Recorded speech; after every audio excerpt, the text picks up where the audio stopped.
Yo, yo. What up, man? Peace, King. What's going on with you? Man, all is well. I can't complain. I heard that, man. Hey, I appreciate you, brother. All love, all love. Girl, I love your black hair, black style, black smile. Baby girl, can you stay a while? I wanna hear about your black joy, black trials. You know a trip around the world is a black mile. I'll run it with you, let's get it, let's get it, let's go, let's go. So what's the weirdest food you ever ate? The weirdest food I ever ate? Yeah. Probably chicken feet. Chicken feet. Yeah. All right, now, whenever somebody tells me they ate something like chicken feet, pig's feet, all that, my question is always why? Like, what made you eat a foot of anything? Well, her name was Tanisha. Oh, there you go. All right. I'm playing. Hey, enough said. Hey, look, whenever somebody does something crazy, always the answer is always usually, I said always usually her name was. Yeah. Her name was, that's funny because a friend of mine, I had told a friend of mine that I ate chicken feet. And he's like, yeah, what was her name? That's a valid question, though. That's what I'm going to start asking everybody. So, and frog legs. I've ate frog legs too. See, why the legs and the feet though? Like, I don't know. I like experimenting with different food. Like I've eaten everything. That's what I said. I don't know if people consider it weird, but I've eaten like octopus and oh yeah, I eat that. Squid, all that. I travel a lot, so I travel. I try like whatever. See, I wish I could be that diverse in my taste buds. Right? I'll stick to it.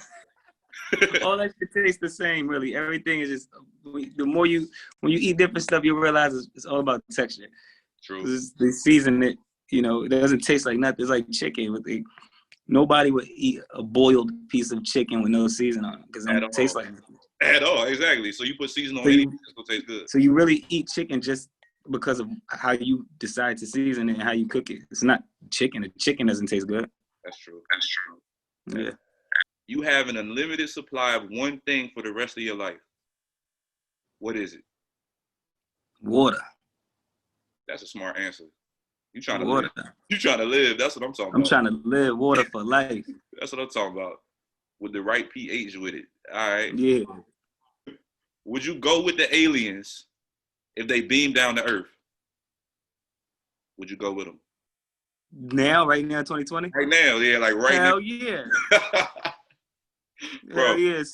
Send me mine. I don't know what the hell they got going on there. I feel like I'm with the aliens and them. Check this out though. If that happens, I'm gonna send you. I need you to text me and let me know where y'all at so I can go with y'all.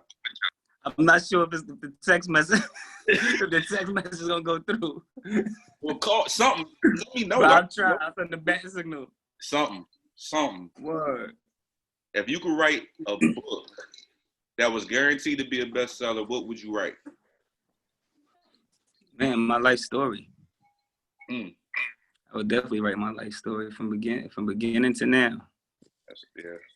It's a lot of jewels. How do you think you'll ever do that? For real.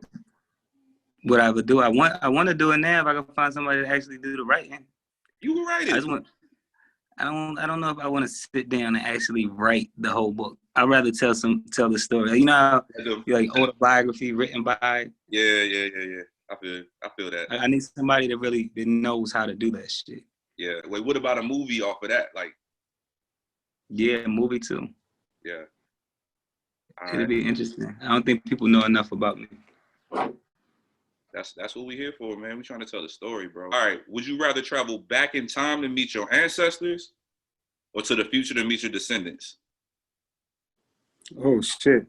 That's a good one. Well, the ancestors, I'm not sure if I would want to travel back and give them all this bad news. Tell them about 2020? Yeah, like, yo, you want to know what y'all kids is out here doing? Man, that's interesting because I kind of got a good understanding of my ancestors. You know what I'm saying? Mm-hmm. And, man, I don't know. That's a good question. All right. That's a good question.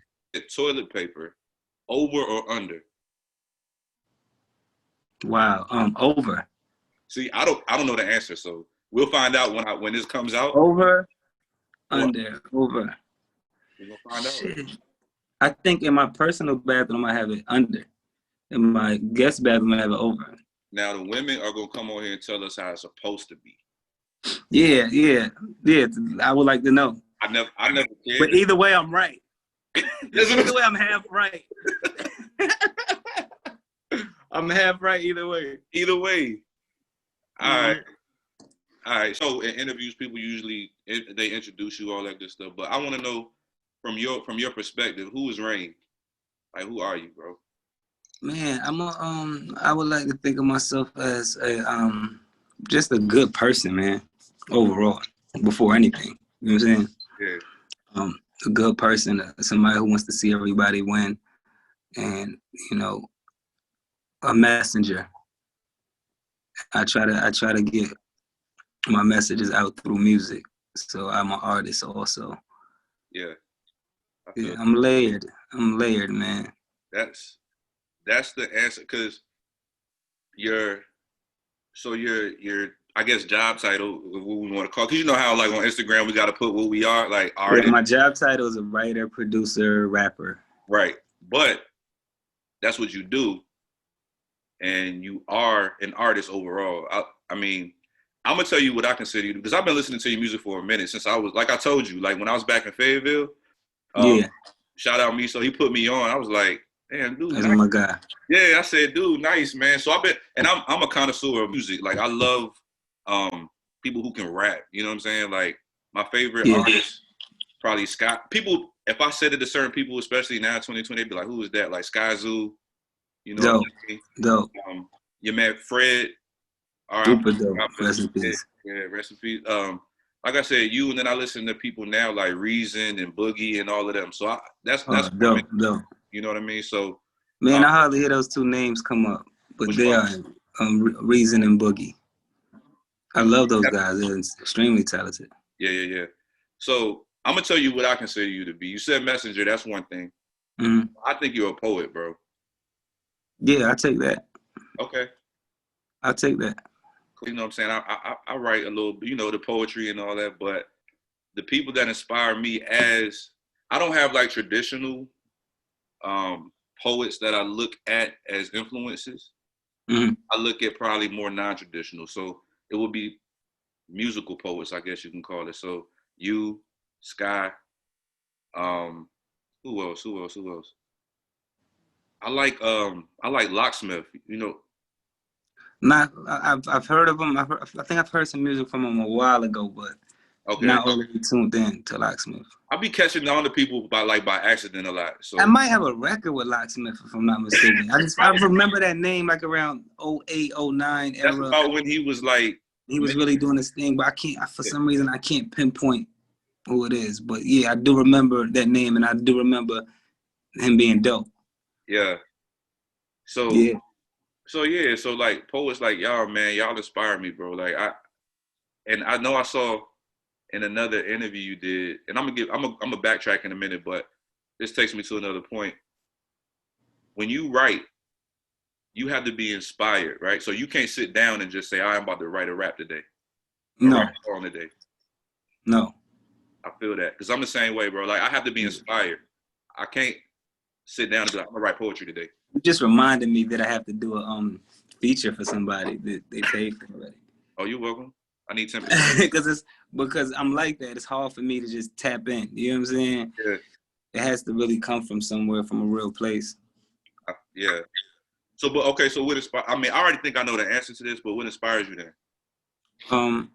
Good music, good energy, good conversations, reading, bad conversations. Yeah. Just something that makes me feel something. Yeah. And it doesn't always have to be good. Sometimes it could be depression or stress, but just something that makes me feel. I don't like when something just seems performative. I don't like when something feels manufactured. Like manufactured. I don't like that. So I can't pull nothing from that. Yeah. Like it's certain artists who I listen to, and I could just tell that it's all being pieced together in this very unemotional way. Yeah. Right? It's like copy and pasted type shit. Yeah. A bunch of writers involved, and the mixes be super neat, and it's like, yo, I can't. This feels weird. Mm. Have you ever been to Las Vegas? Yeah. I hate when music feels like Las Vegas. That's a good analogy, though.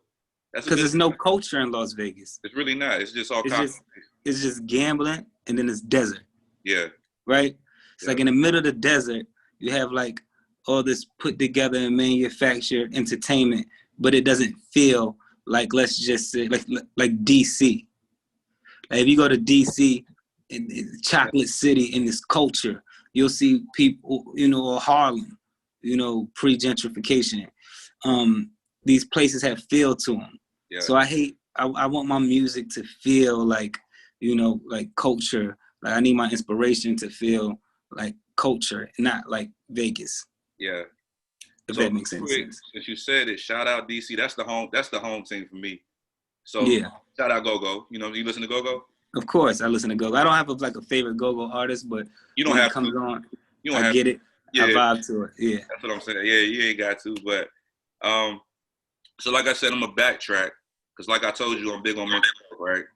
So how are you mentally? Like, how are you in 2020 mentally, Black man in America? Oh man, I'm all fucked up in a good way. You know what I'm saying? Yeah. I'm on edge, but I like being on edge. You know what I'm saying? Yeah. It's like just being Black in America, you're gonna be on edge because we're behind enemy lines. It's just real. Yeah. We're following. We're behind in the race. Mm-hmm. We're a target, and as a Black man, you're a target to everybody. Yeah. You're everybody's target. You're targeted by the cops. You're targeted by racist white people. You're targeted by, your own people that's at the corner store just mean mugging you because they got a chip on their shoulder and they don't understand, they're part of the game. You're targeted sometimes by your own women. You know what I'm saying? The whole niggas ain't shit thing. You know what I'm saying? So, we got a lot to fight through.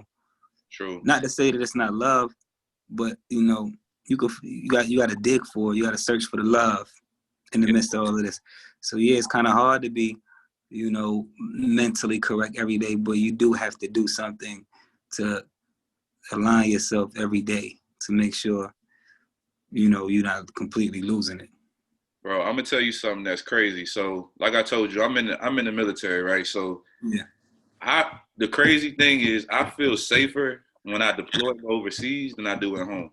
Wow. That shit's not right. You know what I mean? It's a disconnect. Yeah, that shit's not right. It's fucked up. Yeah, so like, but speaking of at home though, like with I always ask other brothers this too, like the psychology of like, let's say the police, right? Mm-hmm. A police officer is behind me. I ain't even got to be doing nothing wrong, but I get kind of like nervous. You know what I mean? Yeah, because you've seen fucked up shit happen. You don't have to be doing anything wrong. They just have to be in a bad mood. Or sometimes it's deeper than that. We don't know. Sometimes, I don't want to turn into like this big conspiracy theorist on here, but, they have like games they play, evil games they play. Some of these people be out for blood, trying to earn stripes, their secret little societies that they have going on. It's like, yo, it's like gang initiation. Yeah. So you never know when they want to kill a Black man or.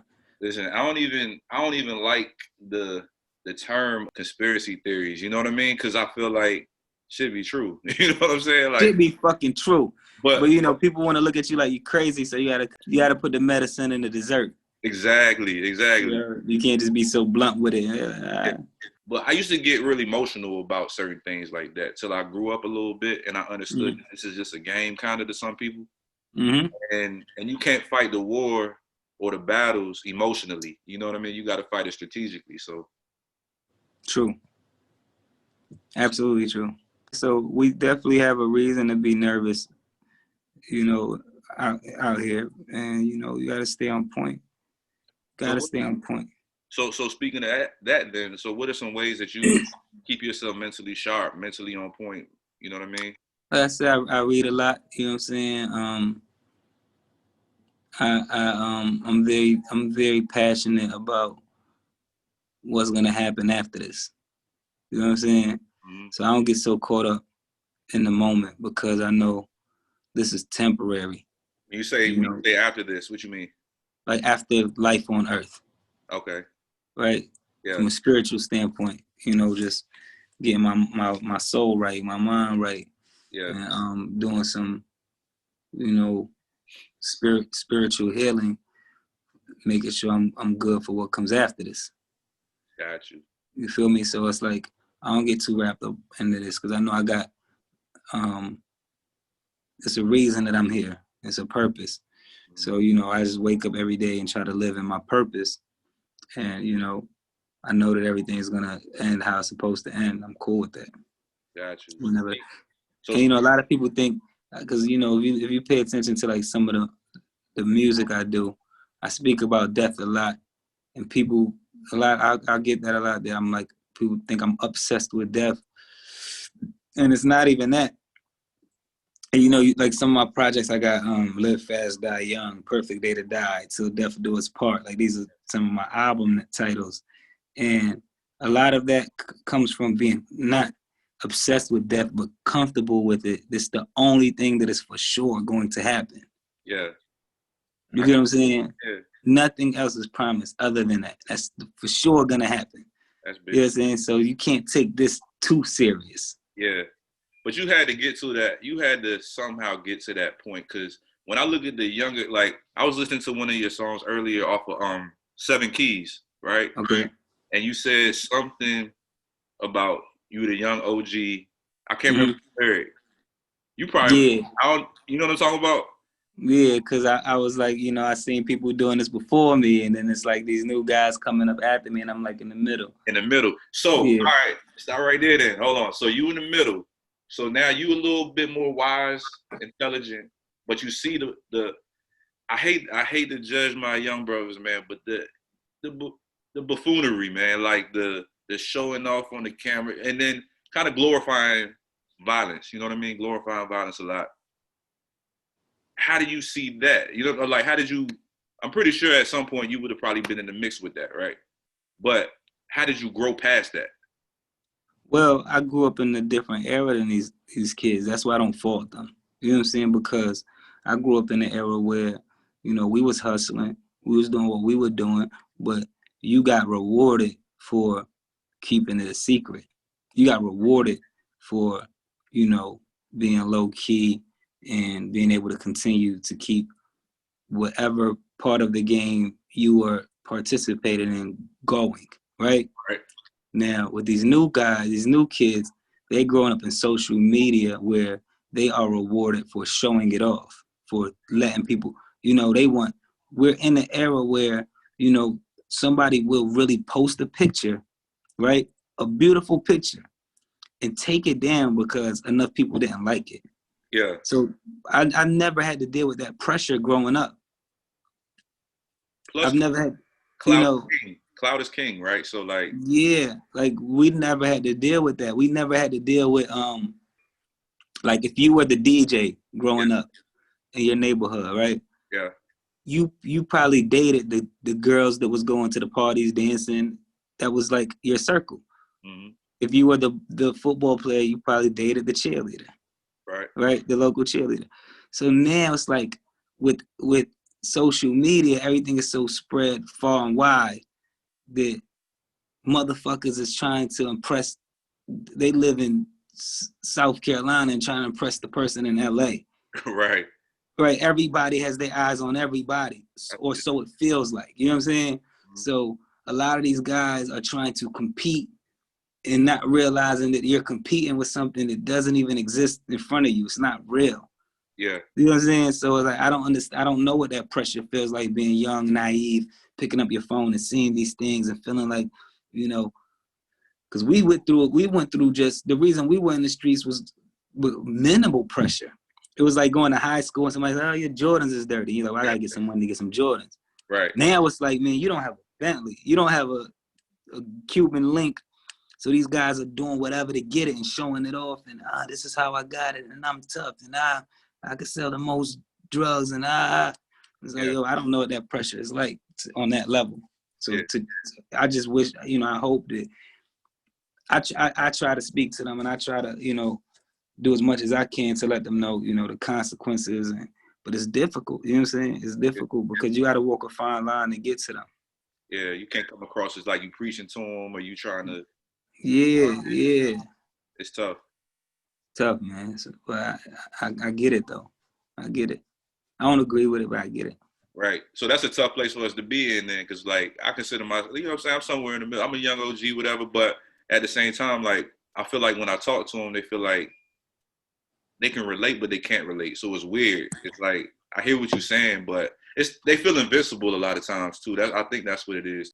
Yeah. But that's why people like us to understand it, they got the game, they got the knowledge. Economic growth is so important. Yeah. Because they have to see that shit. Right. If you're not doing it for no other reason, man, yeah, you got to get fly, you got to drive a nice car, and you have to bait them in. Right. So we can have this conversation. Because the people that they see, and that's the thing, we got to stop looking at material things as negative. Mm-hmm. Because we're kings, man, and we're supposed to have all this shit. This shit is nothing. Right. You know what I'm saying? You're supposed to have all the nicest car, the flyest house, the nicest jewelry. You're supposed to have that shit. Yeah. You know what I'm saying? So when you gotta get it, you gotta show it off. You gotta let them know, man, you don't have to be in these streets to get this. You could have this and you could be cool without being a whole nut ass nigga. You know what I'm saying? Yeah. You know who I think does a good job of that? I follow him on Instagram, Derek Grace. Dope. So one thing I learned just from watching him from the outside looking in, right? He really puts out there how important gold is. And he tells people why. So like you just said, like, it's nothing wrong. If you want to just do it the right way. If you want to get a whole lot of gold and show that shit off, show it off. Yeah. But do it the right way. That's the only thing. We need more people like Derek Grace, for sure. I agree. We definitely do, man, because he's showing these young dudes that, you know, you don't have to be out here doing some weirdo shit to get this. Yeah. You know, you can actually get this without even spending no money. Yeah. The way he breaks down the taxes and all that, he's a wolf. I like him. I love it. And then, so that brings me, because I always used to think, like, I kind of used to have this sense of, like, I don't want to say hopelessness, but it was a sense of hopelessness a little bit for us, capital US, just, you know, for us, our community. Mm-hmm. But so do you feel like we're going to ever be able to kind of replicate or build another Black Wall Street type thing? Like, yeah, I feel like it's so much going on right now that we don't necessarily know about. You know what I'm saying? Yeah. But it's Black excellence happening everywhere. Right. More than ever. It might not be all in one spot. But it's sprinkled around. But you see Black ownership more than ever. Yeah. At this point. You know what I'm saying? Do I think it's all going to be on one street? I don't know about that. You know what I'm saying? Yeah. And I don't think I would want that because it's dangerous. They'll just blow that shit up. You know what I'm saying? They already showed us. They can't. What we're doing now is kind of hard to, you know. That's why they're trying. I feel like 2020 has a lot to do with the strong reset, right? Yeah. Because, you know, they're trying to figure out for them it's too many Black millionaires. I feel like, because it's just happening overnight. People are becoming millionaires overnight. Bro, that's what I try to tell people. I think people have to change their perspective, because false narratives have been pushed out there about us for so long. Even we start to believe it. Like, people believe, you know, like, let's say you go out there and do something crazy, right? And it's on the news. what's gonna happen? It's gonna be a whole lot of black people saying, "Come on, black people, like you are every black person. We got to do better." But it's not every black person. And then that's like when Nipsey got killed. I had put up a post because everybody's like, "Man, what have we done?" Man, we ain't do shit. We ain't kill that man. That one motherfucker killed that man. Exactly. Like we not gonna go, oh, we out here killing each other. No, we're not. Yeah. It's no such thing as black on black crime. It's false. That's what I say. You know what I'm saying? Because who does the crimes in white communities? Exactly. Black people ain't running up in white communities doing that, tearing shit up. You know what I'm saying? They're tearing their shit up. They're fighting and killing each other and raping their women and robbing, breaking in each other's houses and shit. Who like, do they think the Asian mafia is fake? Like, dude, I don't know. I lived in New York. I've been through Chinatown. That shit is real and it's violent. You know what I'm saying? Yeah. The motherfuckers don't be playing. That shit is like a whole different underworld that a lot of people are not fully aware of. You know what I'm saying? And like all of these communities, people are gonna do crime in their communities. Right, proximity, man. Yeah, so it's the same thing with black people, man. But I feel like, because I have to check a lot of my friends, or some of my friends sometimes when something happens, like with Nip or anybody else, and they say, damn, if Black Lives Matter, why doesn't it matter to black people? I'm like, hold up. Like, I'm black, it matters to me. I know everybody I mess with, it matters to them. Like, we not the ones doing, you're going to have people committing crimes of every skin color. Like, it doesn't matter, bro. Like, I don't understand what people don't get about that. Silly shit. Silly shit. It don't make sense. This shit is silly. Just like the whole Black Lives Matter shit is silly shit. Yeah. All of that shit is silly shit, really. You know what I'm saying? Yeah. Because what is Black Lives Matter? The whole company is ran by some rich white people. That's not our movement. You know what I'm saying?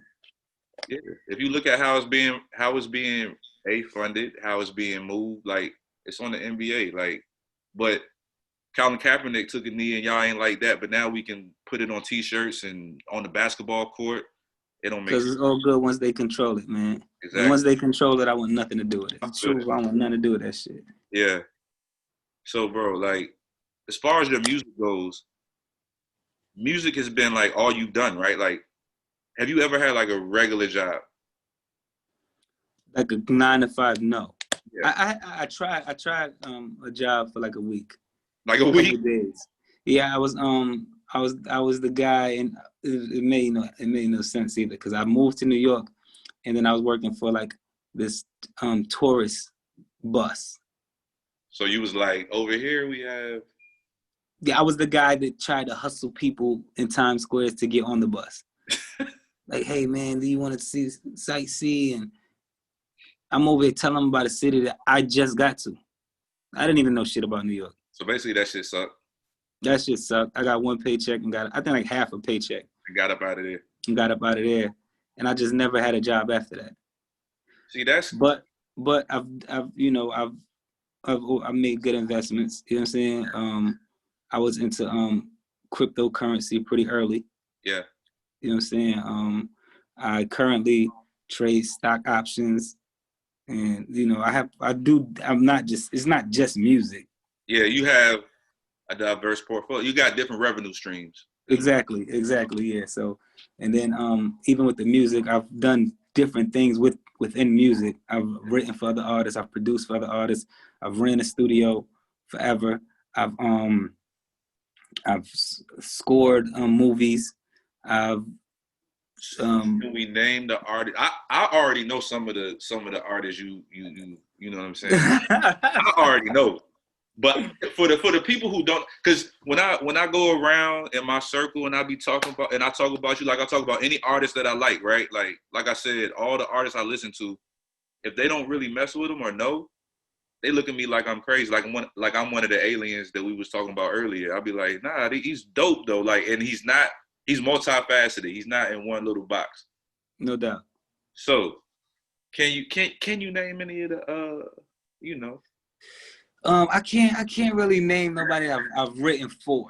You know what I'm saying? Probably a little signature thing, you know. Yeah, but I think everybody knows who I've worked with. You know what I'm saying? I've worked with a lot of artists. You know what I'm saying? From Jim Jones to Ross to Dr. Dre.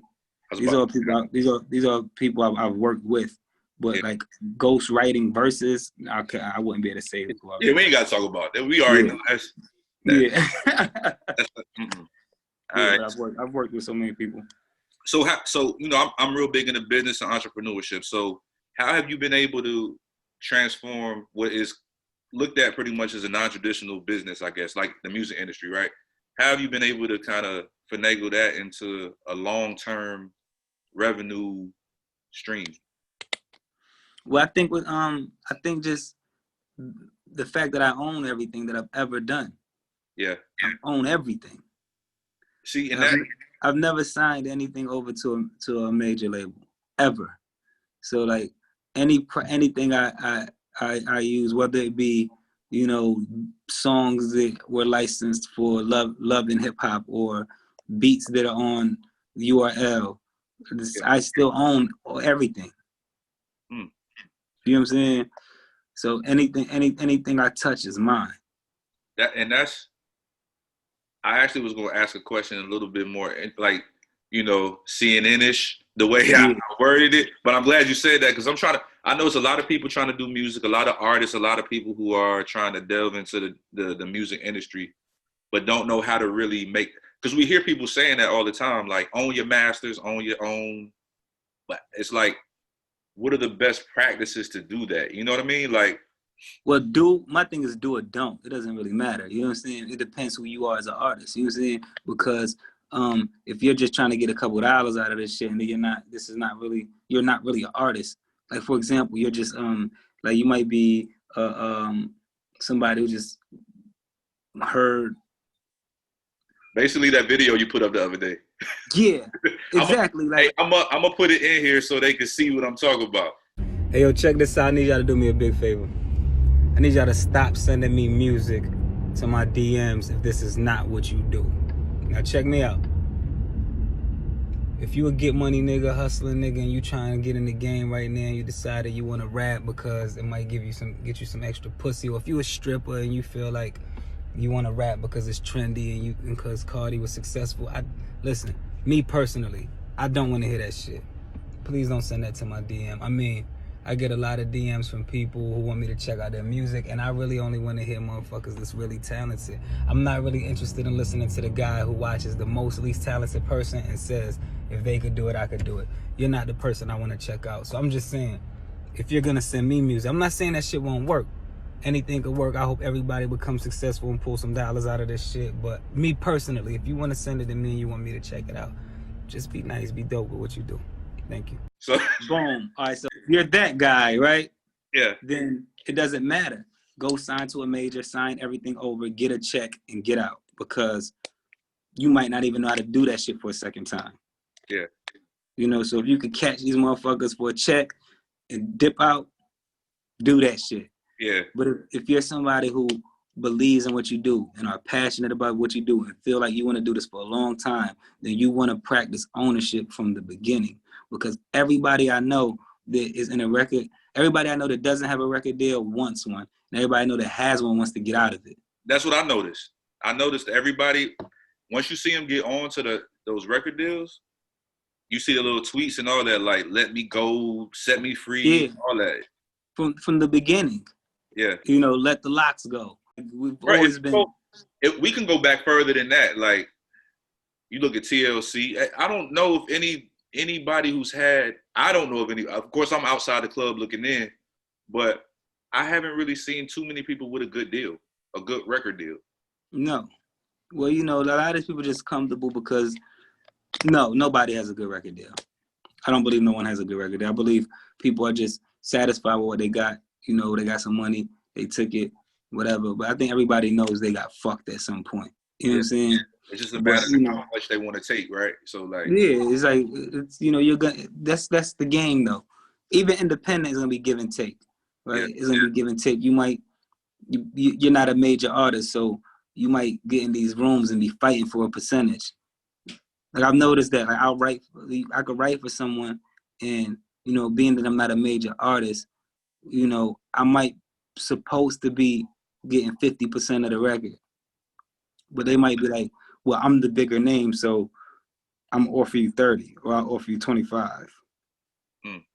So, and then you, do I want to take it? I might be getting fucked right here, but let me get that. Yeah, some money better than no money, pretty much. Yeah, exactly. But something, always own something. Never just be like, yo, here, give me some upfront money and I'm out. No, I want a percentage of everything that I touch. So basically what I'm hearing is the music game is like the drug game. You got to have an exit strategy. Yeah. Once you get the money, get your money. Side hustle, get your money to get out the game. I guess that applies to the music industry too. That's it, man. And you know, keep reinventing this shit because you never know, man. Like I seen my man Ski Beats, man. He's a beast. One of the greatest producers ever. And I see him killing right now, selling beat packs, like drum kits. Yeah. You know, so it's always a way to reinvent the game. You know, I'm not saying he's the first one to do it, but he's like the latest one that I seen make that transformation in his, later years as a producer. And I feel like he has so much more to go. You know what I'm saying? He could go on forever. You know what I'm saying? Doing what he does, but he's not sticking to just one thing. He's seeing the playing field, seeing the game, and he's, creating new avenues for the shit. You saw the same thing though, because you produced too, right? Yeah.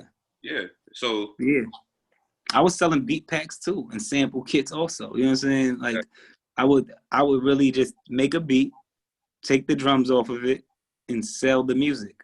Yeah. So people could chop it up, do what they want to do to it, and make their own beat. All right. And I would charge my upfront money and my percentage also.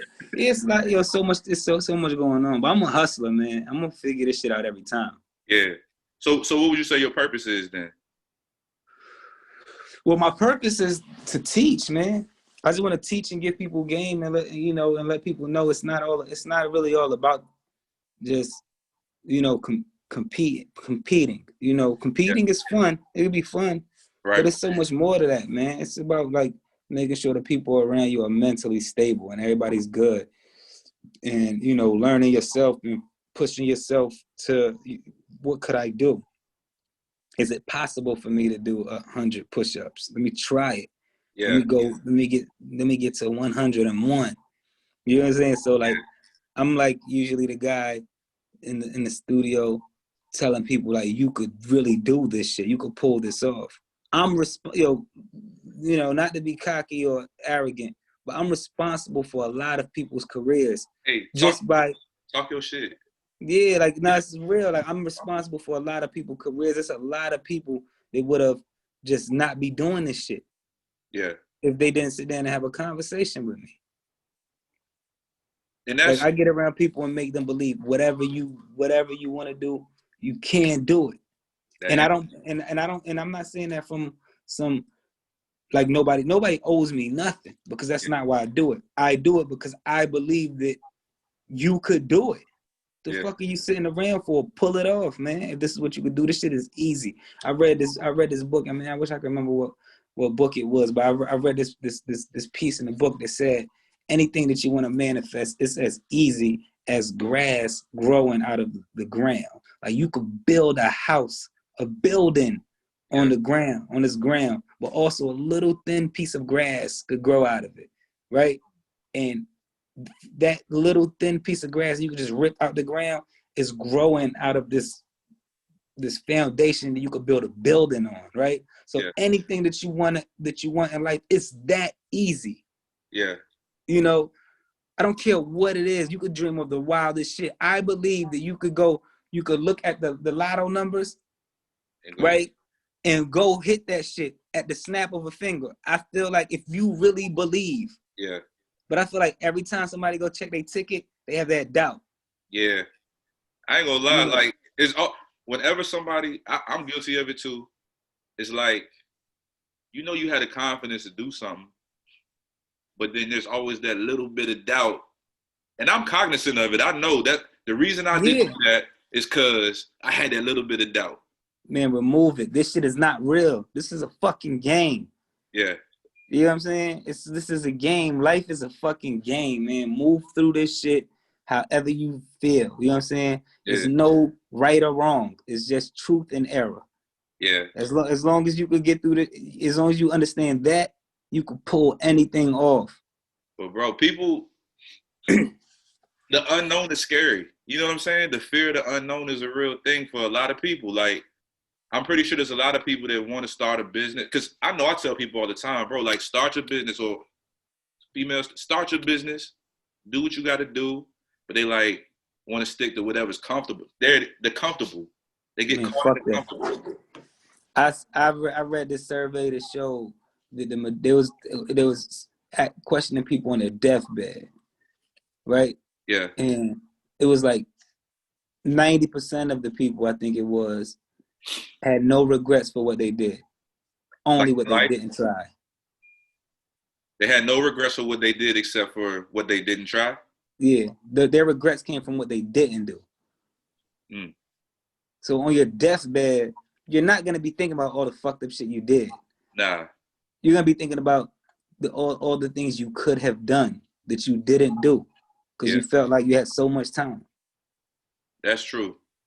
So fuck that. The unknown is scary. And guess what? Ain't no escaping the unknown. Like, I feel like my legacy is my kids, bro. Like, honestly, because I have little kids. So I want them to look at me and be able, like, if I die tomorrow, what they gonna say about me? That's what I think about every day. What will they say about me? Yeah. And I want them to be able to like say, hey, yo, my dad did this, he did that, he did that. They can point it out and hold it in front of people like, my dad did this. Yes. You know what I mean? Yes. So ain't no fear in me, but it's up to people like us to really get it out there to the people, which is why I like doing this. One of the things that I had to do also was like learn to like not take shit personal. You know what I'm saying? Because that'll fuck you up also. You know, you look at, you know, you get around certain artists, or you get around people you feel like could put you in position. Mm-hmm. But then the way they move make, you know, you like, oh, he did this, I ain't fucking with him, he a sucker ass nigga. Or they fake, or this one ain't real. But man, a lot of that shit be, man, you don't know what people got going on. You know the best example? I don't mean to cut you off, but you know the best example I could think of that? But Cole. J. Cole? Yes. Yeah, no, I don't take nothing he does personal. You know what I'm saying? I mean, I don't like a lot of the shit he does. You know, but I don't take it personal. Because I've heard, you know, from when I lived in Fayetteville, and even dudes that I know now that are from Fayetteville, like even artists, you know, a lot of people harbor a lot of ill feel. Because, you know, every time he makes a move, what's the first thing they say? Like, Cole needs to put the veil on. He needs to put the veil on. Why is he not putting the veil on? But again, I'm on the outside looking in. I can't say why. Maybe you would have more insight. I don't know. Maybe you feel the same way. Yeah, I mean, I feel like it's nobody that could tell somebody what they should and should not be doing. Right. Yeah. So as far as J. Cole, man, maybe he don't want to put the fucking veil on, and that's fine. You know what I'm saying? Yeah. You know, does that mean everybody has to agree to that and accept it? Man, look, just because you understand something don't mean you have to like it. True. Right? So, but do I feel like J. Cole should have put somebody in the veil on? No, I feel like he should have done whatever the fuck he wanted to do. Right. Do I feel like it would have been dope? Yeah. I feel like it would have created so many opportunities, right? Yeah. You know, because you look at anywhere else, any place else, you know what I'm saying? You see motherfuckers collab in Atlanta, they collab, they all do shit with each other. They artists from New York in the beginning, they all, even now, you see like Nas, ASAP Ferg, and Fabio Foreign doing records together, right? So that shit is dope. So, you know, you see this going on, and you know, if you're from the Ville, you're gonna want somebody to be like, yo, what's up? It's a gang of us out here, right? I have a lot of mixed feelings about that situation because a lot of it, I just don't understand. Yeah. And I think that was just, with me and him, it was just lack of communication on his end. Because because we was cool at one point. Yeah, I see that. We was working together. We was knocking out music. You know, he flew me out to LA to work on the Born Center album. I was there while he was doing the Sideline Story album, and then just communication was cut, and I'm not sure why. Yeah. But I don't really care. You know what I'm saying? I have a million reasons in my mind on why. You know what I'm saying? Yeah. But that would be something that somebody would have to ask him, because I don't know for sure. Yeah. And it was just weird. I feel you. Like, I know, because I feel like I can tell you really, like, the way your energy, like, I know you really don't really care about that. You know what I mean? Because I remember seeing y'all, like, even, like, I feel like you were making a lot of the moves that he ended up making later on, right? Like, yeah. So my view of the music industry is, like, I feel like it's a game, right? It's I don't know what goes into who gets on and who doesn't get on, whatever. But and this is what I always wanted to ask you too. Like, what was it that you feel that kind of prevented you from going that, that I want to say is I don't want to say as big as Cole, but as big as Cole. You know what I mean? Talent wise, bro. Talent wise? Yeah. I think a lot of it had to do with me getting jaded with the game. Yeah. It's a lot of stuff that goes on in the game that, because nobody could stop me from doing shit. I'll cut this shit on right now if that's what's, if that's what I feel like doing. You know what I'm saying? Yeah. But I think for me, it was like more so just realizing how fake the industry was and wondering, like, do I really want to be a part of this? Right. You know what I'm saying?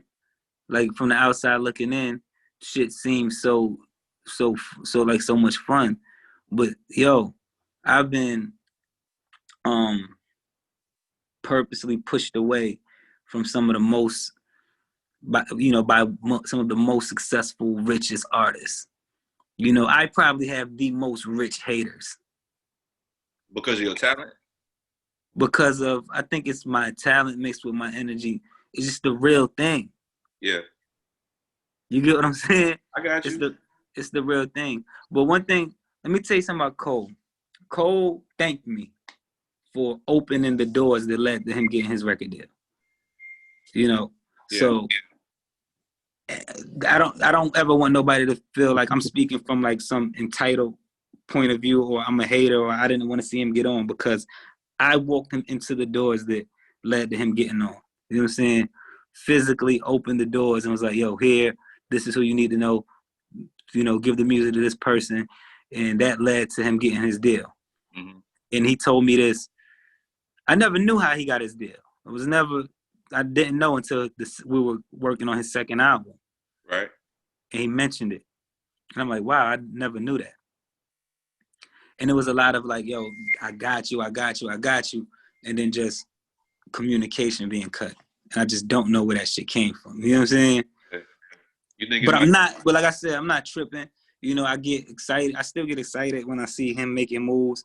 And like when he does make music that I like, I promote it. I tell people about it. Like Middle Child is a record that I really like. You know what I'm saying? Yeah. The new joint Lion King on Ice is really dope to me. Like he has records that I think are dope. Incredible records. You know what I'm saying? I love the fucking 21 Savage record a lot. Yeah. I love that shit. You know what I'm saying? So this is definitely not no hating shit going on over here, man. I love seeing niggas win. Yeah. So with that said, then, how did you feel about the backlash he got for the what's the song he made that all the women were saying he was bashing women and all that? Yeah, I went on Twitter and defended him. I'm like, how the fuck y'all going harder on Cole than y'all going on Doja Cat? Fuck out of here. Bro, remember the person I was talking about earlier that asked the question about the toilet paper? That's the one I was talking. Me and her had a conversation about that. She didn't see where I was coming from because I took it like. Tell her this. Tell her I said it can't be no feminist movement until we complete the black movement. Yeah. She's black? She black? Yeah, she's black. Yeah, you can't have a feminist. You still don't have your civil rights. Yeah. As a black woman. Right. So to fight. It's like, you know, I feel like, man, look, as black people, we need to come together and fight for that shit. Yeah. Fight, you know, and don't get it fucked up. A lot of the civil rights, for me, I feel like a lot of the civil rights shit, women's part in it was overshadowed by men. So yeah, as men also, we have to make sure that the women are comfortable and they get they just do and they shine in the movement side by side. You know what I'm saying? Right. Because we always speak about Malcolm X, we always speak about Martin Luther King, but we don't really speak about the black women that was doing their part. Yeah.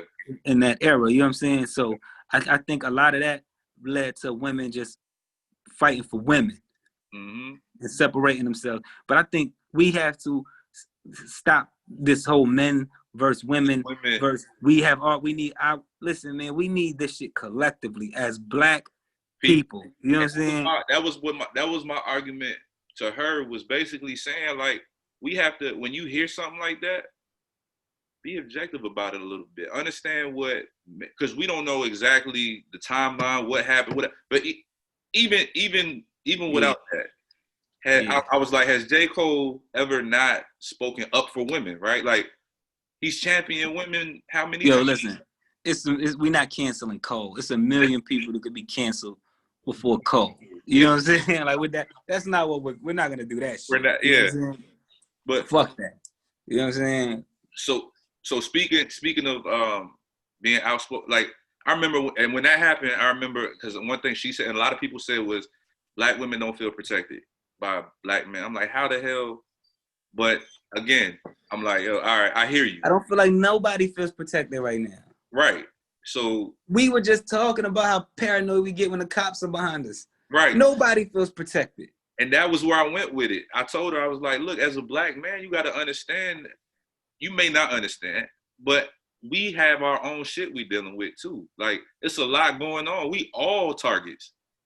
Yeah. So we speak out for y'all. Like, I know, like, I hate those general statements. It's a very blank statement. Because if I'm anywhere and somebody tries my woman, I'm going to murder them in cold blood. Like, we're not gonna ever say, like, black women not being protected. That's false.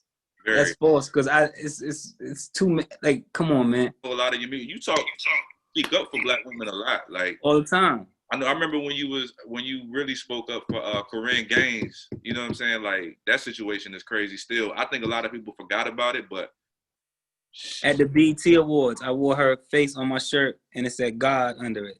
Yeah. You know, so while everybody was getting fly for the red carpet, I got her picture made on my shirt, just on a black t-shirt, and it said God under it. And that was my outfit on the red carpet, where everybody had on their Gucci, Louis, and all that shit. Yeah.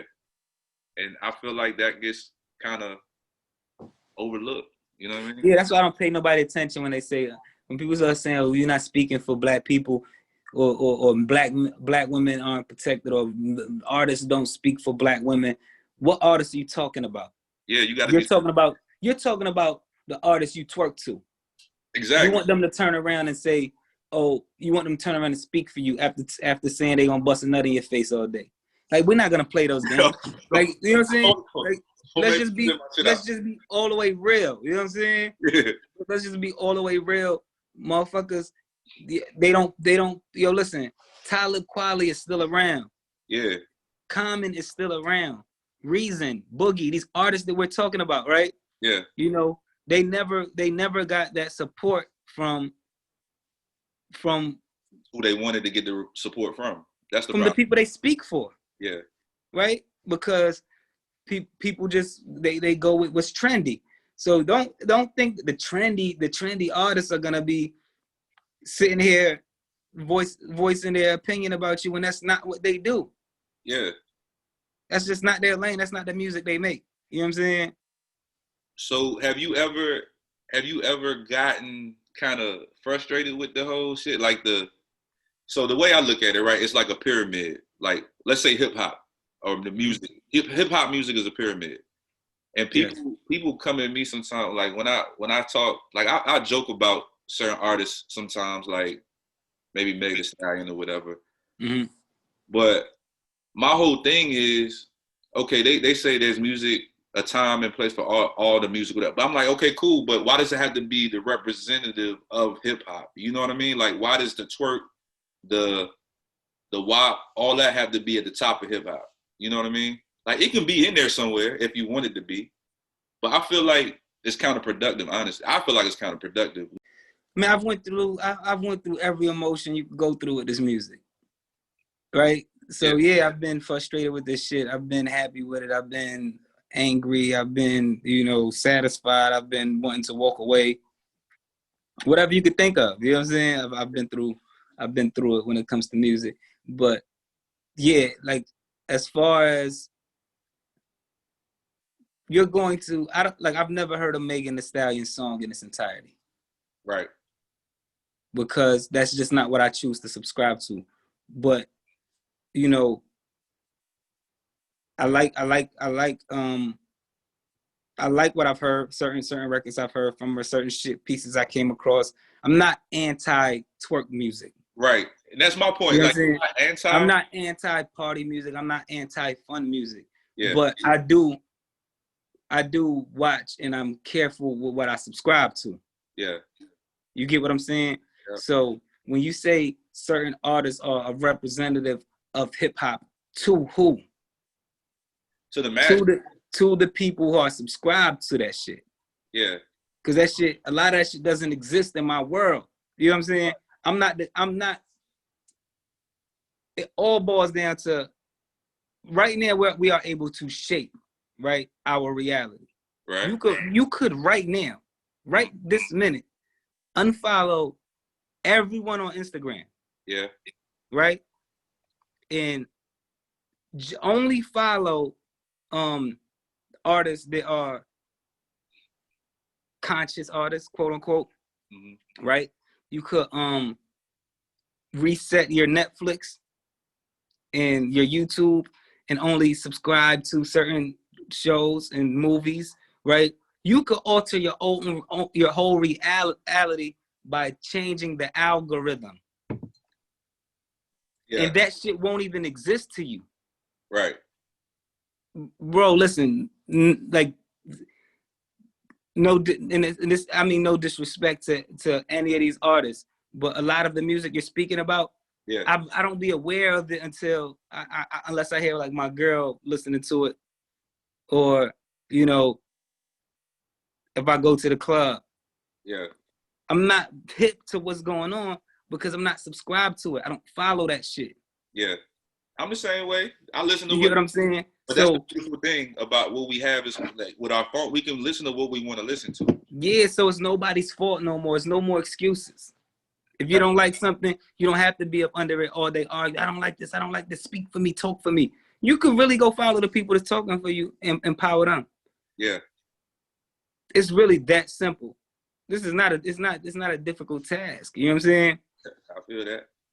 And that's what I'm saying. Like, so a lot of stuff, like, I don't know, man. Like, a lot of people, like I said, I've never heard a Megan Thee Stallion song in its entirety. I couldn't tell you the name of one of her albums, but I've also never heard a J. Cole album in its entirety. Really? Yeah. Like it's just what I choose to subscribe to and what I choose not to subscribe to. And it doesn't always have to do with just the taste of music. It could just be an energy that I'm with at the time or I'm not with at the time. But you probably, because you do music, you probably super like critical of music anyway. Yeah. Yeah. I'm super critical of music, and that's why I don't like giving my opinion. Yeah. Because 90% of the time, I'm not gonna like the shit. Yeah, because you're looking at it from a whole different angle. Like, I mean, I'm listening to this. I was trained by some of the best, man. Yeah. You know, I've sat in the studio with Dr. Dre. I've sat in the studio. You know, my ears is picky as fuck. My brother tells me all the time that I would hate to hear music. He would hate to hear music how I hear it. Because then he couldn't enjoy it, right? He say I wouldn't be able to enjoy it. Like, you could hear the timing when something is off. You could hear when something is too stiff, or when, somebody, when something is off key or goes off key. He's like, yo, the mix. Like he's like, yo, I would never be. I would hate it if I knew all of that shit. I seen the video. You said you like dark music, right? Yes. Why is that? I don't know. It's just dark hip hop just has a vibe. Minor chords. It feels like something. But I like Chance the Rapper. Yeah. So you got layers, like you said earlier. Layers. Yeah. But you know, when I'm creating, I'm more so driven in, you know, towards darker music. Because when I saw that, I thought about it. I was like, yo, I thought about myself. I was like, yo, I like dark music. Because mood music is still to this day, you know, Joe, mood music still to this day one of my favorite music series ever. Yeah, it's dark music. It feels like something. It's like, I want to say my favorite hip hop album of all time is Life After Death. But why is that? It's just grim as fuck. It is. Yeah, that shit is grim. It's just mixed amazingly. It's like the flows, the comfort. He was so comfortable. Big was so comfortable. He had so many different types of songs, but somehow this double CD felt like one album. It didn't sound scattered. Bruh, like you said earlier, like I got to the point too, like I can relate to. So being comfortable with death is probably the best part of life, bro. Yeah, you could do whatever. And it's not, like you said, it's not that you're obsessed with it. You're not obsessed with death, but you understand. Like Big was comfortable with death. Yeah. Pac was comfortable with death. Yeah. You know some might even say they look forward to it. I look forward to it. Yeah. Why? How not? How could you not? You know what I'm saying? I can tell, like, when I listen to a lot of the way you tell stories, bro, like, I swear to God, like, the way my imagination, because I'm a creative, so sometimes I wish I could turn my brain off, but I can't. So I listen to music and stuff a little different. Like you said, like, I can, when you're painting pictures with the words, I can act it out like a movie. You know what I mean? So, like, I appreciate the way you put words together, bro. Like, thank you, man. Thank you, man. Thank you. It's a lot that goes into it, man. You know, I was riding with my man K. Sean one day, and we was listening to "Blow Me Away." I was playing "Blow Me Away" for him for the first time, and he was blown away. You know what I'm saying? No pun intended. He was just like, "Yo, how are you able to tell this story, but still rhyme every word? Like catch these ill flows in these pockets and rhyming words inside of the bar and attaching this to that, and still tell the story and maintain the story." And it's like, yo, you know, I feel like personally, where else are we supposed to be as rappers in 2020? But I've heard some of the greatest writing ever in 97, 96 from Biggie and Pac when they were in their early 20s. I'm in my 30s, and it's 2020. I should be better than them. But you've been doing that though. Yeah, you've been doing that. But I feel like it's getting tighter. I feel like it's getting tighter. You know what I'm saying? I'm trying to perfect this still. Check this out. So sometimes, because you know how you switch the flows, right? Yeah. Like you'll be rapping, and then you'll hit this like a whole different flow. I'll be like, yo, I can't even rap with it. Like I can't go. All right, go ahead, Rain. Go ahead, bro. Go ahead. You say that part. And then I'm gonna just pick it up when you go slower again. That's man, I've had so much pressure as a writer, you know what I'm saying, from motherfuckers before me that were and are amazing. You know what I'm saying? I used to stack up notebooks, like write every day, fill up my book, just because I felt like I gotta have the most material, and I would memorize these notebooks, right? Yeah. And then I remember Stillmatic came out, and I threw all of them away. You threw away all the notebooks? Everything. I said, yo, there's no way I'm ever gonna be this good. I gotta start over. You know what I'm saying? Listening to him. Nas made you throw away your notebooks. A pile of them. My father was mad at me.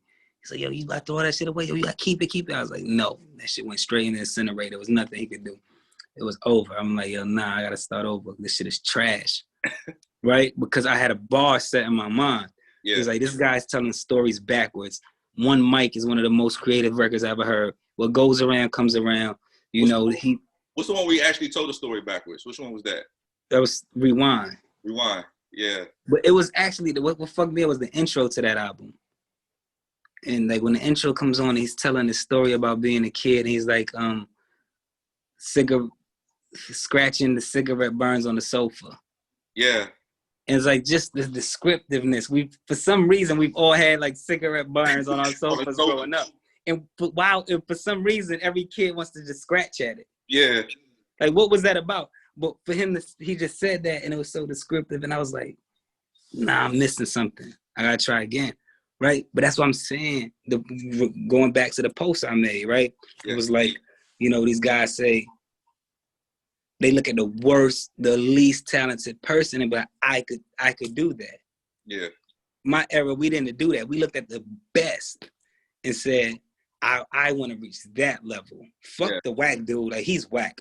We're not even listening to him. Right. We want to be him. We want to be better than him. Yeah. You know what I'm saying?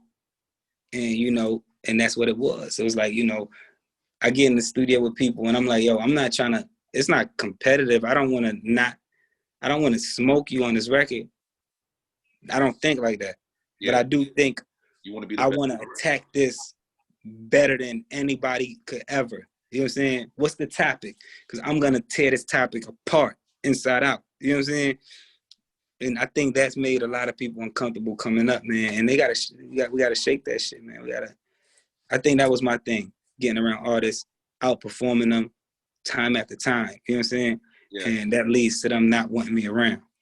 Bro, listen, I heard everything you said, and I appreciate everything you said. But you still ain't tell me how you hit them flows, though. Like, how did It's practice, man. It's practice, man. Like I said, feeling uncomfortable not being able to do something. Yeah. Right? Yeah. That was something me and Corey used to do, Corey Guns. Yeah. He's a master at that shit. Bro, he's one of my favorite too, because I don't think people appreciate the way he puts shit together. He's incredible. Yeah. He's incredible. And I used to watch him do the fast rap. That's actually how me and him wound up linking up. We was in the park rapping. Uh-huh. He had this rhyme that was super fast. But I had a rhyme that was written to the Jigga what, Jigga who. Oh yeah, gonna act loco. So I had a rhyme that went to that. So when he rapped his fast shit, I rapped my fast shit. Yeah. And he was like, "Yo, this dude is crazy." Because I'm from North Carolina, and I'm battling people in the Bronx in the park. And he took me to go meet Lord Tariq, and then took me to go meet his pops, Peter Guns, and we've been a family ever since. But that came from us being from that same cloth. But he had it a little better than me though. Like, the fast shit, he was able to do that shit, man, probably way better than me. You know what I'm saying? Truthfully. That's when y'all the militia, right? Yeah. From the group. Yeah, the militia. Yeah, like at that time, I was trying to reach the level that he was at. He was incredible. You know what I'm saying? You had certain people who might have at the time was saying that, I prefer rain shit because it's more relatable to what we live in, but I couldn't rap with him to save my life. Like, I was nowhere near what he was doing at that time. You know what I'm saying? And it took for me to sitting with him and understanding, like being a perfectionist with the rhymes and pockets. And I used to be like, yo, how do you get through your whole rhyme without having a punch in or nothing? This dude would just take the deepest breath ever and then say his rhyme while he's letting his breath out. Like, his breath control was crazy. Yeah. So basically, study your craft. Study your craft. Yeah, man. And don't shy away from people that's better than you. Yeah. And that goes for anything, not just music, right? Like whatever. These are life lessons. You know what I'm saying? Yeah, whatever you're doing. Life lessons. Whatever you're doing, man. I don't care if you're, I don't care if you're over here selling stocks, trading money, whatever it may be. If you're reselling sneakers, you're customizing cars, whatever you're doing, get around people who know that shit better than you. Yeah. You know what I'm saying? Don't be the smartest person in the room. That's First of all, that shit feels whack. To be the smartest person in the room, right? What? I walk in the room and I know more than everybody. I gotta get the fuck out of here. Yeah. Because first of all, I'm gonna waste too much time trying to explain to everybody what's going on. Which is cool. I'll give y'all some game, but don't expect me to be here more than twice. Right. You know what I'm saying? Because I got to be in a room where people giving me the game and showing me shit. Yo, one of my homeboys said that to me. He was like, because he's been kind of a mentor for me as far as business goes for a while. He's been an entrepreneur for like damn near pretty much his whole life. Mm-hmm. So I was like, yo, what do you think about coming together and forming kind of like a group where we drop gems? You know what I'm saying? Like entrepreneurs just come together and, you know, help each other out in that way where we drop gems. He was like, that's cool, and I'm with it. But I need to be learning something too. Like, I don't want to be the one giving all the game. I need to get some too. Mm-hmm. I can't do nothing but respect that, you know? Yeah, that's real, man. You gotta respect that. And that doesn't mean not to do it though. You should do it. You should still do it. Because you'll be surprised of what people you attract. Bro. Right? It's getting done. I do it, bro. You know what I'm saying? Because you might attract some motherfuckers who be like, yo, I can teach you about this. Yeah. People who know shit, it's boiling in them not to share it. Yeah. It kills me not to share all the information I got. But the problem is, I don't like doing this. Mm-hmm. Like, I love doing this right here. Like, we're talking, we're engaging, we're having a conversation. I can do this all day. Yeah. You'll keep me on the phone for hours. But it drives me crazy to pick up the phone and just talk to the phone. Yeah. With nobody. Yeah. Like, people ask me all the time, yo, you know a lot, you should give game on Instagram. And I'm like, well, regardless of how y'all look at it, I know that I'm not talking to nobody. Yeah, you might as well turn around. That's the wall behind you, right? Yeah. You might as well turn around and talk directly to the wall. Because there's nobody there. Now, it's like, you know, it's like you're setting it up for the future. Like, you're sending it out into the world, and then you get, but for me, it's uncomfortable. Yeah. But if I had somebody who would sit down and wanted to talk all day, I'll do that all day. Because I know I'm talking to a real person. Yeah. And I might, you know, I might probably lead to doing that one day, you know what I'm saying? Having certain days of the week where I go live with somebody and we just chat, you know what I'm saying? But by myself, I can't do that shit. Hey, do it. Do it. Might be something we could do. For sure. I'm with it. It might be something we could do. I'm with it. But so I did want to get into the new album. Yeah. First of all, the promo for that shit is dope. Thank you. Like, the way I was sitting there watching it, like I'm watching the trailer for a movie. Yeah. and then the shit was like, and it's not like complex or nothing like that. It's just like, it keeps you engaged though. You like looking at it like, all right. But what is Amber Vision though? What is Amber Vision? You're the first person to ask me that. I love words, man. I have an inquisitive mind. I need to know what shit means. That's all that is. People been hitting me up like, yo, I'm looking forward to the album Amber Vision. And I'm like, yo, wow, I thought I had some slick shit that nobody knew what I was talking about. But I thought everybody just assumed, must have knew what I was talking about.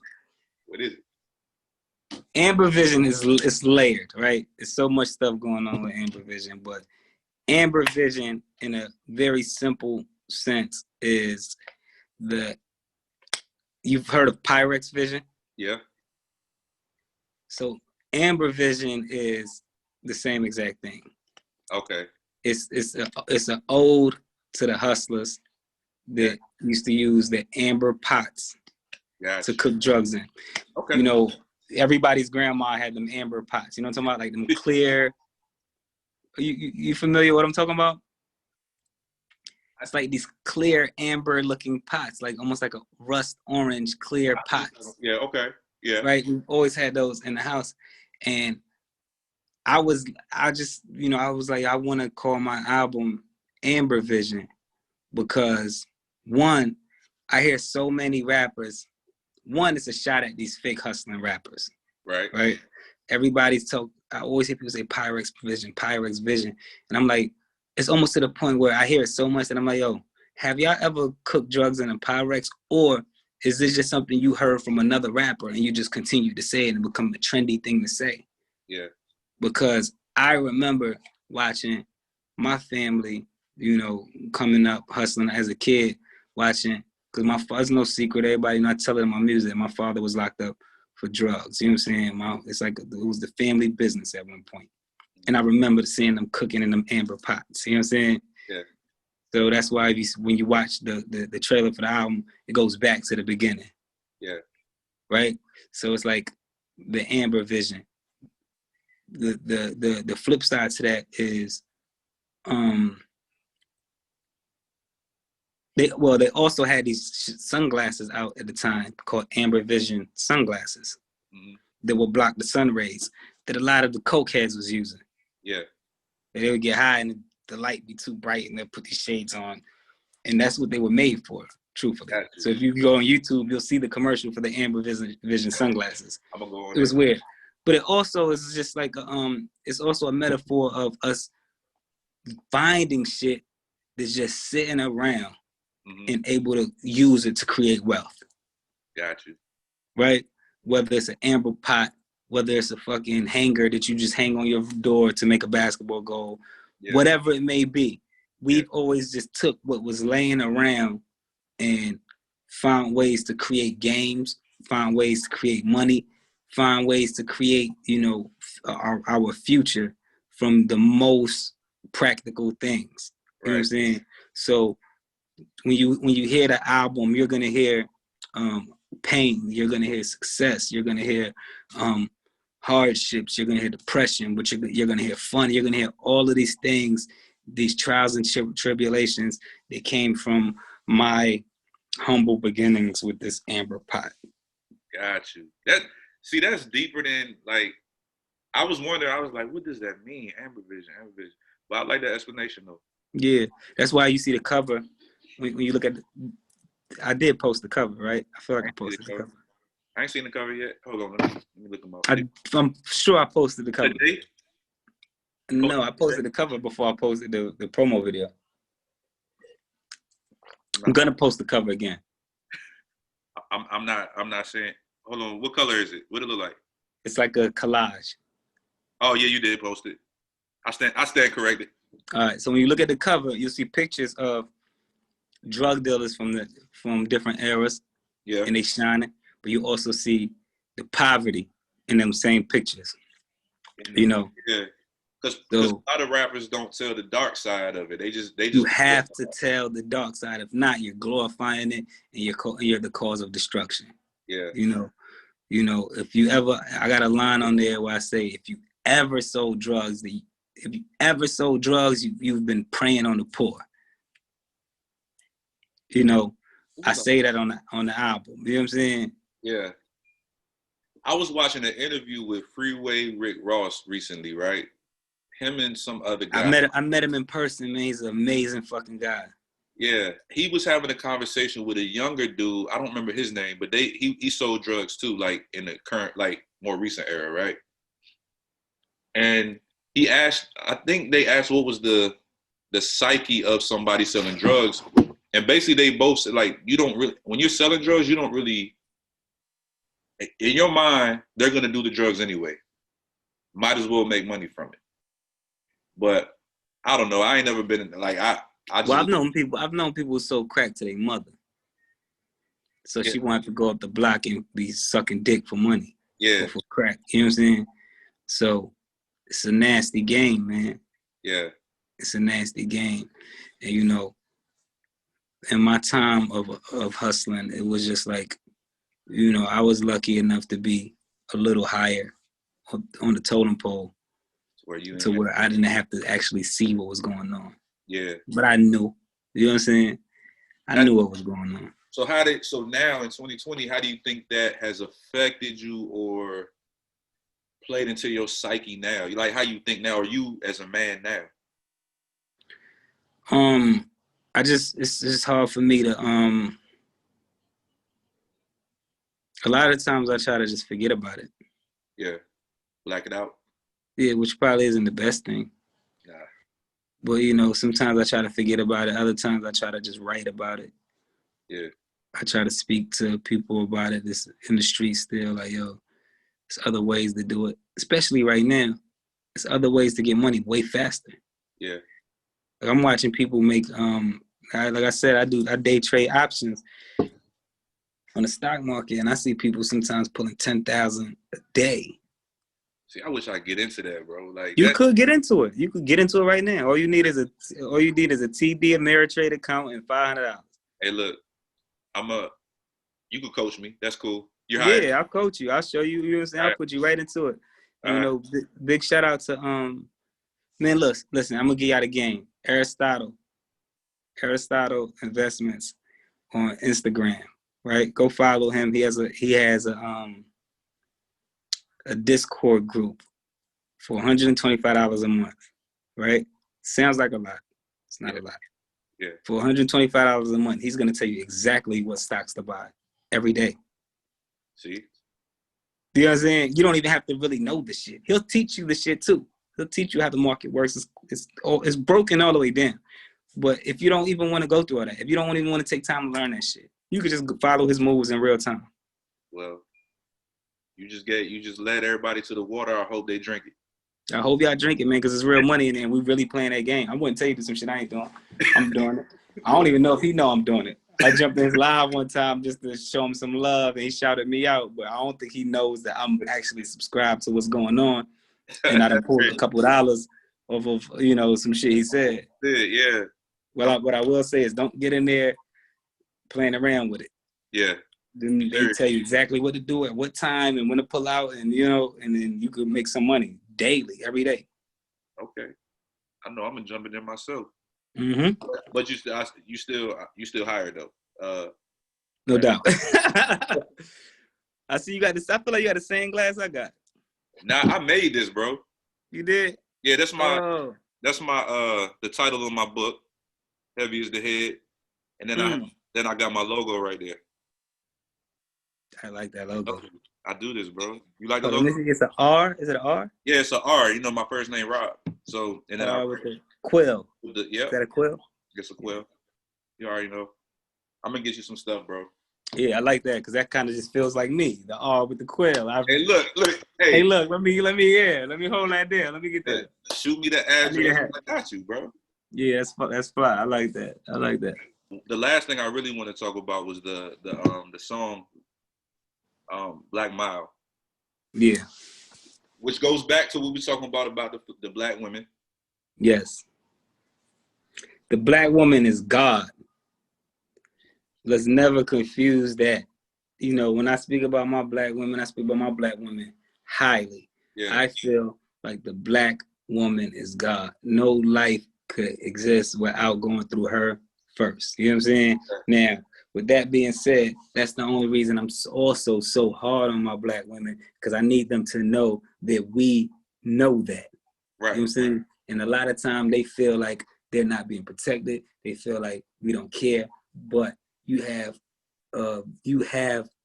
enough soldiers in the field. And I'm speaking directly to my black women. Y'all have enough soldiers in the field that believe in y'all. Y'all have enough soldiers in the field to build an army. You know what I'm saying? Let's not focus on the motherfuckers that's not protecting y'all, because it's a million of us that will. Yeah. You see that? You know, 1, 4, 3, the black woman. You already know what that means. You know you already know what that means. And, you know, and with that being said, we out here, we riding. And, you know, Black Mile is definitely one of those records that expresses that. Yeah. You know, on a high level.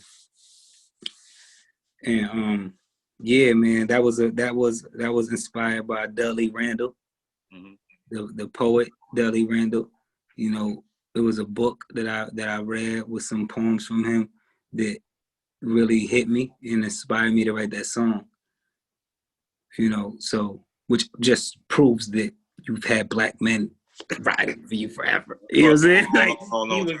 He was writing about y'all in the, you know, in the fucking 70s. Yeah. So at the end of the day, black women, we are here. Yeah, we ride. We protecting y'all. We for y'all. Yeah, and it's that real, man. I hope you know, it's dope because I've had a lot of black women reach out to me about that song. Yeah. And, you know, make little videos, and, you know, I've reposted some of them. And, you know, I've definitely felt the love from that record. That and the record I got called Beautiful You. It seems to be their favorites. Yeah. All right. Yeah. But yes, and also shout out MG the Future, because he made the beat for that one. Shout out MG the Future. Yeah, I love that. I love that song, man. And it's I didn't put it on the new album. Only reason I didn't put it on the new album is because I had released it as a single, and me and MG the Future are working on a couple more records, and I'll probably put that on a project that we're doing together. Got you. But it's out. It's out. Got you. All right. So I would ask you this last question, which was if you could do anything in the world as your career, what would it be? But I think we already got that throughout the whole interview pretty much. Yeah, man. You know, just music and, you know, motivating people, man, to live out their purpose. It's that simple. Just live out your purpose, man. Don't anything I said today can be used no matter what it is you do, you know. But I made a post the other day, and I pray that all of you get fired from your job today. Hey, look. Can at the end of the day, go live out your purpose. Purpose and legacy, bro. Yeah. And don't send rain if you're not serious about what you do. About the you know what? Man. Hey, look, hold on real quick. I showed one of my homeboys that video, right? He's very hard to please as far as if you're trying to make him laugh, if you're talking about music, whatever. He's a hard critic, right? Yeah. Yo, he was dying when he seen that because at the end you was like, thank you. Like, I was so serious. You know what I'm saying? Yo, I was just frustrated, man, because I'm like, what the fuck? You know, I'm like, I don't like people. Don't hit me up and say you're a fan of me if you're not. It's okay. Say you heard of me. Yo, I heard of you. I know you're tied to this person and that person. I want to send you something. Maybe you can help. But when you say you're a fan of me, I'm assuming you know what I want to hear. Yeah. You know what's funny though? I had to look at the comments because I knew you was gonna ruffle some feathers when you said with that video. I just was entertaining myself reading the comments, and some dude said something. I don't remember his name. I wouldn't say it anyway. But he said something like you only have however many followers. 30,000 followers. Who are you? Only 30,000 followers. Who are you? You only known for X, Y, Z. And I'm thinking like, all right, I had to click on dude just to see what he. When I saw his videos. What was weird about it was when I clicked on his page, it said follow back. I'm like, so you're following me. That was your response too. That shit was funny to me. Because, yo, but you're one of them. You're one of my followers. You know what it is? I don't have much emotions when it comes to this shit. Yeah. Like, you're not gonna hurt my feelings, no matter what you say, right? It was the perfect response, though. Yeah. So when I hear this shit, I'm like, are you saying this to like hurt my feelings? Like, I have dead friends tattooed on my arms. Yeah. I have like real shit I've been through. Like most of my friends got scooped up by the feds in one summer. Damn. You can't tweet something or comment something that's gonna rattle me. And say some shit like you only have 30,000. Yeah, I only have 30. Do you know what 30,000 people look like in a room? Exactly. You know how big of a room you need? Yeah. Speaking of followers. And I don't even care about that shit because Instagram doesn't even allow all of them to see what the fuck I'm posting. Exactly. Like with the algorithm, like only a few of them can see what's going on anyway. Yeah, but either way, cause I'm a walking contradiction myself. Hey, pretend like Rain out here real quick. I need everybody, all Rain's followers, all 30,000 of y'all. Please follow me. Please. I don't care for real. But can y'all follow me, please? Yeah, y'all should check him out. He got good energy. Please follow him. Hey, look. I don't care if y'all follow me, but please follow me though. Yeah.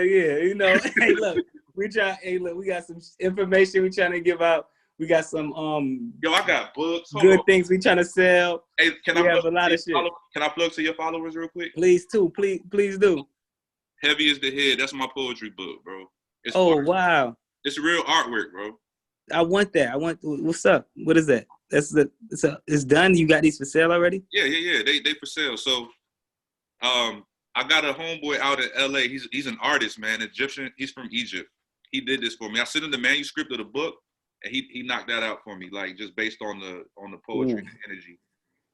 He does real artwork, so cop from him too. I'm gonna put his website everywhere too. So he does the artwork. You can post it, hang it up. You know, real artwork. And then I would love for when you post this for us to like act these people. Yeah, I will. Like, you know, like some of the artists that I've named, some of the people you drop, Let's share this with everyone. Like Wall Street. Yeah, exactly. Rebuilding. Yeah, without the street. Without the street. Not even. I can't blow this shit up. We don't need the street. We're not even gonna tell y'all what we building because they like to come through and tear shit up. But I definitely want to. I would love to support and get one of those books and no doubt. Whatever else you got going on, man. I will shoot you the link. Everybody, you heard him. If you don't see him post a picture of my stuff, please let me know. You know I will. I will. I keep my word. Hey, look, all 30,000 of his followers follow me though. I don't care if but I appreciate you, bro. I appreciate you taking time out your day for real. No, I appreciate you, man. I hope we can continue to build, man, because I know this is all about relationships and who you know what I mean, and we can keep progressing, you know what I mean? Let's get it. I ain't about trying to make $1 and none of that. I just want to, you know what I mean? No, we trying to do all of that. Yeah, we want to make money, but we want to. Yeah, we want to do all of that, man. Black economics is cool. It's cool to be woke and be rich. Wealthy. There you go. Let's get it. Yeah, no doubt. All right, bro. My man, I appreciate you, though. Remember why.